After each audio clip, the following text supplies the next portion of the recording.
In the last installment, in which I presented what I considered Uganda's three big threats, I received two questions among many that came from all of you who watched that video that I want to answer today.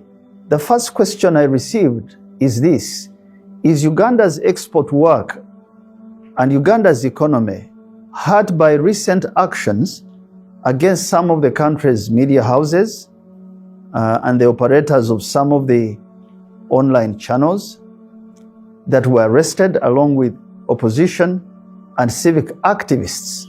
That was a question you asked among many. Now, I have looked at the numbers since September 2025. This is just about the time when the national election fever and campaigns were picking up. And then I stretched up to the just ended month of June 2026. Even with the trade disruptions in the Gulf, pushing fuel prices up, Strait of Hormuz has been the biggest flashpoint between Iran and the United States. Washington wants Iran to open the strategic waterway. No tolls, no restrictions, and no warnings. The financial burden of the war is being felt here in the States as gas prices tick up every day. The increase in prices of diesel and petrol expected to push up the cost of living in Kenya, mirrors adjustments across the East African community. Here is a look at how other countries are faring in the region. In comparison, in Uganda, a landlocked country dependent on Kenya for its oil, a litre of petrol retails at 188 shillings point 67 cents, 18 shillings less than here in Kenya, while a litre of diesel will cost Ugandans 186.93 cents. And the very sad episode of Ebola and how it was reported in the international media. We are following that deadly Ebola outbreak in Central and East Africa. The World Health Organization warning it could be much larger than what is being reported, and there is significant risk of local and regional spread. At least 80 people are suspected to have died of the virus in Ituri province in the northeast of the Democratic Republic of Congo. I have seen that Uganda's export growth has kept a steady rise. We have been in this period close to almost $1.4 billion a month worth of exports. Foreign direct investment, or FDI, has kept a healthy pace at United States $3.3 billion.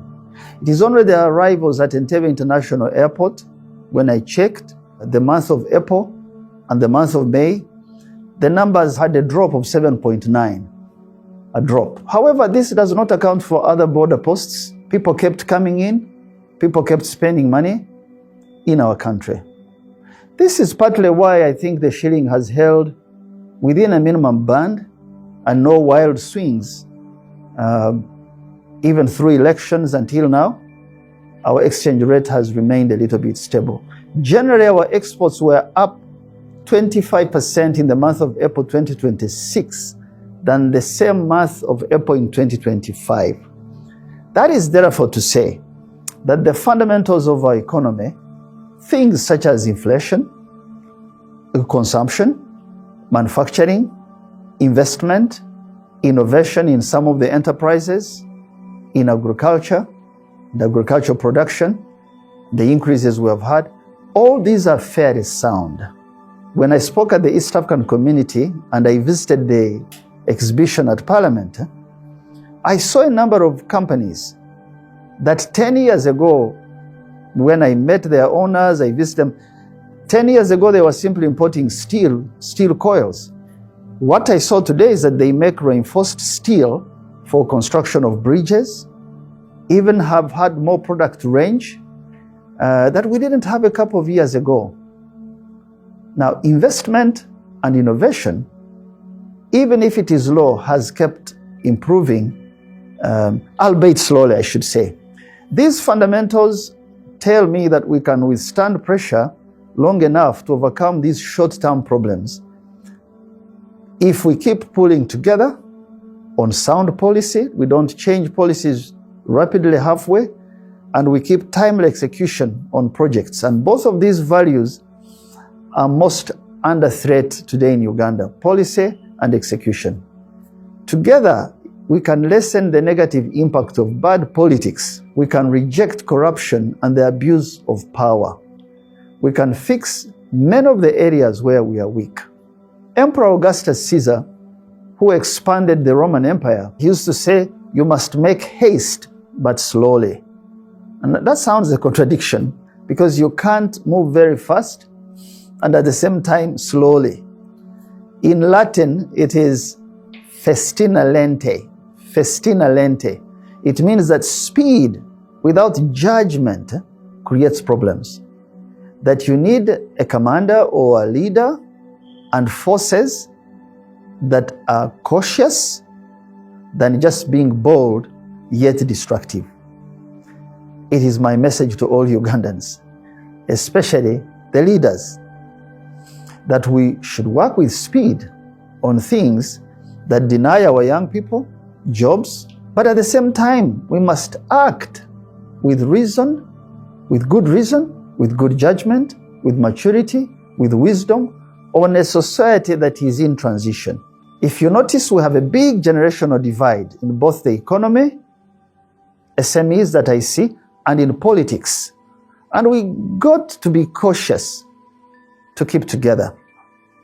Now, I have a feeling why you asked about the effect of arrests and the tension from elections on the economy. I know that many of you were circumspect. You didn't want to go into directly asking the question. And that bothers me. You need to speak out without fear, because fear disables people.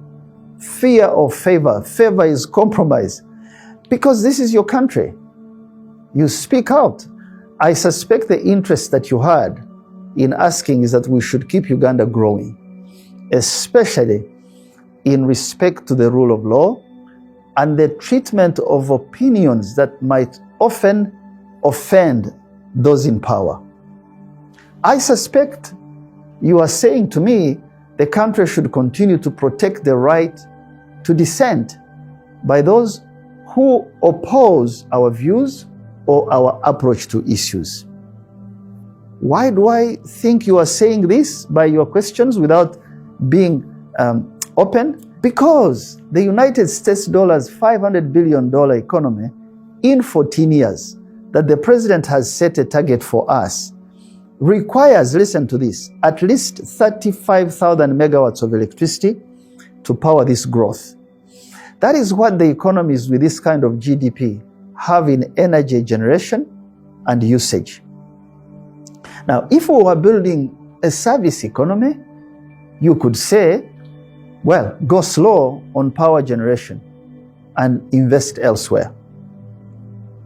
But I tell you, the president and all of us want to rapidly industrialize.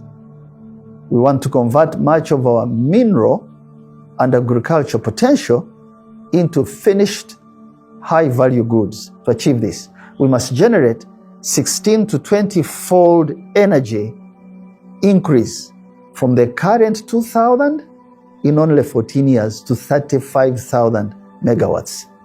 We must therefore combine solar, geothermal, gas, hydro, and much more. A kind of economy requires us to triple our cargo transportation capacity on water, on the roads, on rail, and air infrastructure. That kind of economy requires a lot of inward investment at a sectoral level. Now, to generate this kind of energy in the energy sector, for example, we need to invest United States dollars 120 billion in generation, in transmission, and in distribution. Where do you get this money from? You need money from everywhere you can find. In the private sector, worldwide. Through sovereign wealth funds, you borrow worldwide. Through domestic pension and capital markets, you participate there to raise that money. Through finding new sources of FDI. That's the way you get this kind of money in energy that fast, in 14 years. That kind of investment does not come if we are quarreling, or we are lying about each other, or we are stifling civic dissent. I want you to know that it is the negative conversations we have in Uganda that some of the investors hear, they listen, and they choose to go elsewhere. Now, Ugandans to face each other and deal with our differences is what will lessen dissent and bad media. I want you to know that in a true democracy, dissent and bad media never ends. It is only reduced by consistent, good communication from those who hold power. It is reduced by teaching responsible citizenship to the young. Now, to grow management capacity, the one that is necessary for manufacturing, to absorb more talent of our youth, we must keep the country communicating. And it must communicate freely without fear. For example, Uganda just entered a very large financial agreement to purchase aircrafts from Boeing. Boeing is an American company. This is so that we can have more what you call cargo freighters to take cargo to markets and passengers. To return this big investment, we must keep good publicity for Uganda, as well as dignified treatment of those whose opinions offend us. I want you to know that we grow by listening, by talking to each other, and by restraint. I have personally been a subject of insults and lies for a very long time. And I have options. And my options are silence if what they are saying is just rubbish. I ignore it. Or answer if I feel there is some sense in what someone is saying. Or go to court when I feel deeply aggrieved. Sometimes I reach out to convince the liars, because there are many, to open their eyes to the truth. I try to teach them to avoid hate and stereotyping other people simply because they don't like them. It is a choice that I make because I know to keep our country together and avoid unnecessary tension, we need to tone down. Shall we be able to jail all the liars in the country? No, it is not possible. But can we use the law and transparent, dignified methods to hold them accountable? Yes. And I think we should do our best to achieve that. Now, I have also received calls from the East African region, especially from the business community, about the safety of foreign assets in Uganda. Now, I would like to assure all those expressing worry and doubt that Uganda is growing and it will deal with its problems if more and more of your voices stay with the truth and work for a better tomorrow. I had been concerned about capital repatriation, which I suspected would be driven by pre- and post-election fears from the market. But the numbers, I thank God, show that confidence has remained, even with all the trade disruptions we have had in the Middle East and the negative reporting. But one thing I'm unhappy about is that United States dollars 1.17 billion has left the country in this period, mainly through dividend payouts or firms exiting the market or pressures on the shilling or debt servicing. Our data tends to have gaps, so it doesn't allow us to see all the aspects, especially in the informal sector. But I think we might be losing more. Now, for example, when someone sells a company and exits, we don't very quickly know how much and why. Now, my concern is that we could and we should invest a portion of this money in the country instead of repatriation. Can we not keep the mining sector, the oil sector, the banking sector, the telecom sector, real estate construction, where a lot of this money ends leaving the country? Can we not work with those sectors to keep the money in? Can we not provide more opportunities in the economy, this young, growing economy? I am confident the economy will overcome these pressures if we keep working together and hold back this money. All I ask is that we should work together to protect the rule of law and to talk more to each other and use less force. He or she who has power always sets the tone of the conversation for the one who does not. So we can't teach others what we don't practice ourselves. This is one set of questions. The second set of questions I want to answer today is to do with the assessment, my assessment of the movement and my apparent optimism that the movement, the NRM, is reformable. You know, in fact, one person said, Rwabwogo, you are naive to think that the NRM can recover and have its values again. Well, I thank you for this feedback. But I truly believe that anything that is born, anything that grows, that thing will die. But it can be recovered or extended or kept alive by preventive measures from those who know the value of that institution, of that being. You can take enforcement and treatment of offenders in the NRM as tools, but you also need to keep patient and let those who recover with good teaching return to the fold. An organization is a living organism and it should be treated as so. For example, why do we wear masks? Why do we wash hands? Why do we eat the right food or seek to sleep at the right time or sleep early? We do these things because we want to prevent diseases to our bodies. Well, an organization, I need to tell you, can and should do the same. So primary prevention, which in medical terms means addressing the known risk factors that spread disease, for example, the lack of awareness about a disease, that in medical terms can be equated in an organization, in the movement, as the aggressive teaching of our fundamental values and living those values daily. Well, I believe if we decentralize the movement and allow more responsibility, mark that word responsibility, at district level, and hold district leaders accountable, we can teach, we can recover some of the lost ground. Now, one of my favorite lost grounds, which I really cry over, is what we used to call open constructive criticism. That used to help us to walk light. We can recover this straight through accountable leadership, building it from district level, and regular teaching of what it means to live these values of the last 60 years. Even the matter of how we fund our activities in the movement, we should allow members to have a stake, to have some equity by contributing as low as 500 shillings a month or a year, those who have low means. Article 43 of the NRM Constitution actually allows us to do this, but we'll never put it to operation. The money that you put on an account in your district party coffers is money you want to participate in decisions about. You want to know how it is spent.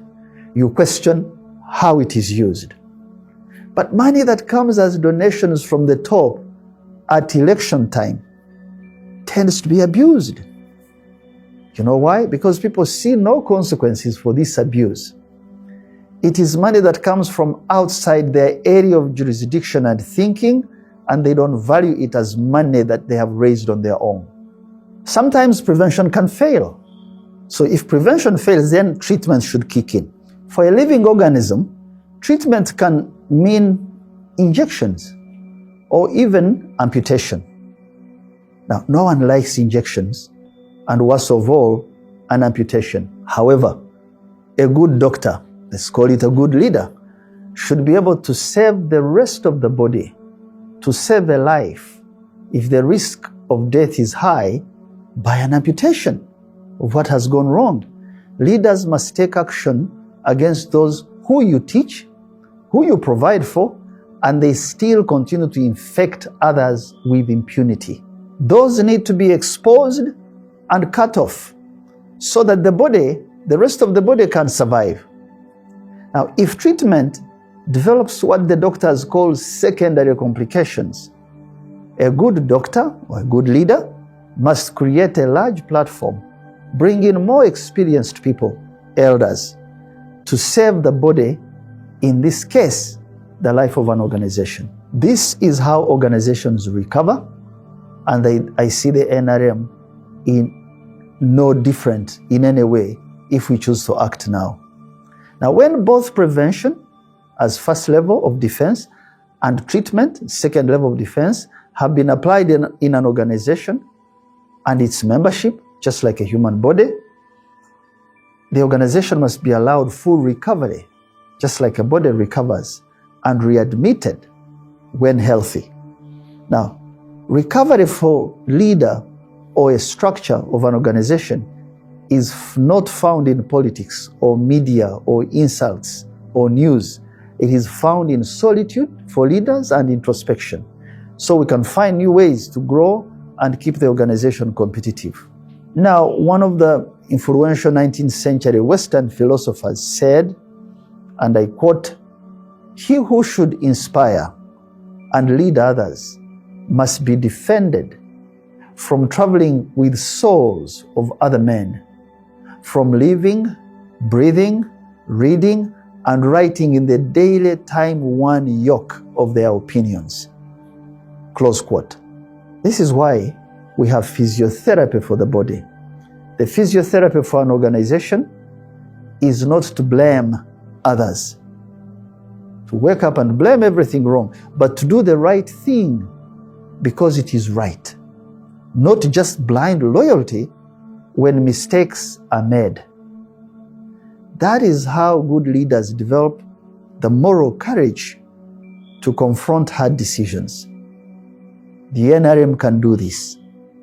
I will return later next week on the matter of options available to the movement in this transition period and present what I think leaders can do to study from the rest of the world.